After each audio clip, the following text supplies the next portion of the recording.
Warning signs when you should go and meet your doctor immediately after delivery. जैसे हमने आपको बताया ही है कि किस तरह आपको अपनी केयर करनी है इस डिलीवरी के प्रोसेस के बाद, इस मिरेकल मोमेंट को एक्सपीरियंस करने के बाद, आपके एंजल के आने के बाद आपकी बॉडी में भी तो कुछ कुछ चेंजेस आ सकते हैं जिसके लिए आपको हॉस्पिटल रश करना पड़े, पर आपको आज पता होना चाहिए कि वो क्या है। फर्स्ट एंड फॉरमोस्ट साइन है फीवर। अगर आपको फीवर 100 से ऊपर है, please go meet your doctor, because उसकी वजह से हमें ये पता चल सकता है कि यूट्रस में इन्फेक्शन हो, आपके स्टिचेस में इन्फेक्शन हो सकती है, यूरिनरी ब्लैडर में हो सकती है, ब्रेस्ट में हो सकती है, और कोई सुपर इम्पोज इन्फेक्शन भी हो सकती है। बाई चांस कुछ भी कोमॉर्बिडिटी आपको साथ में हो सकती है।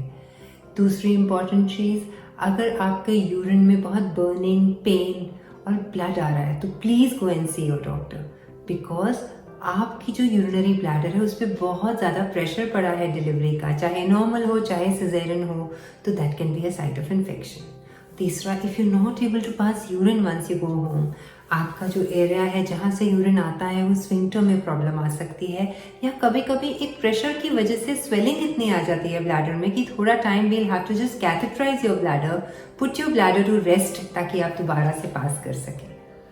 फोर्थ इम्पोर्टेंट थिंग जो है, उसके लिए आपका कोई भी ब्रेस्ट पे एरिया है, कोई गांठ है, गांठ नहीं भी फील हो रही, आपको कोई एरिया रेड लग रहा है, पेनफुल है, वार्म लग रहा है, that can be a sign कि आपके ब्रेस्ट के मिल्क में जो डक्ट्स हैं उनमें जो मिल्क है वो इन्फेक्ट हो गया हो, और उसके लिए आपको जल्द से जल्द अपने डॉक्टर के पास जाना चाहिए। बिकॉज ब्रेस्ट में जब भी प्रॉब्लम होती है, एब्सेस बनती है, हमें साइंस बहुत देर से आते हैं सीवियर वाले,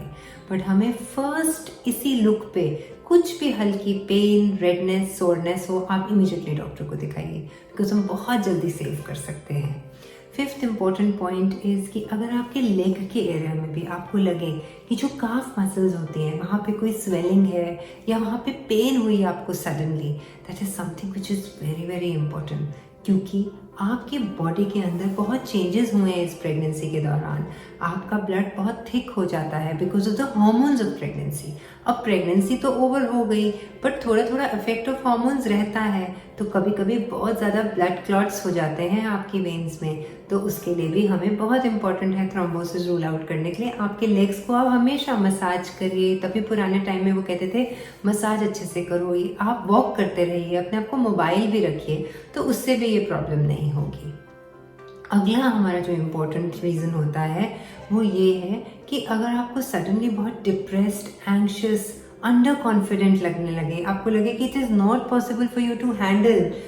योर बेबी, या आपको अपनी बॉडी के ऊपर ही कॉन्फिडेंस कम आ रहा है, आपको बहुत लो फीलिंग आ रही है, प्लीज़ आप अपने डॉक्टर को ज़रूर मिलिए, because it can be because of postpartum blues, postpartum depression, तो हम इसको इमीडिएटली सॉर्ट आउट कर लेंगे। सेवन्थ इम्पॉर्टेंट थिंग, अगर आपको लगे कि आपको मोशन पास करने में मुश्किल हो रही है, आपको डिस्चार्ज बहुत ज़्यादा आपकी जो साइट है स्टिचेस की वहाँ से आ रहा है, वहाँ पे आपको एक्सेसिव स्वेलिंग या पेन फील हो रही है क्योंकि वो मोशन का एरिया या वो एपिजियोटमी साइट, या अगर सिजेरियन हुआ है तो वो भी जो स्कार की साइट है वहाँ से भी अगर कोई रेडनेस, स्वेलिंग या डिस्चार्ज हो, आप दिखा दीजिए। एंड डोंट ऑलवेज थिंक कि हाँ डिस्चार्ज आ रहा है या वाटर जैसा आ रहा है तो मेरे तो स्टिचेस खुल गए, my stitches have all gone unhealthy, ऐसा नहीं है। We give you medication local,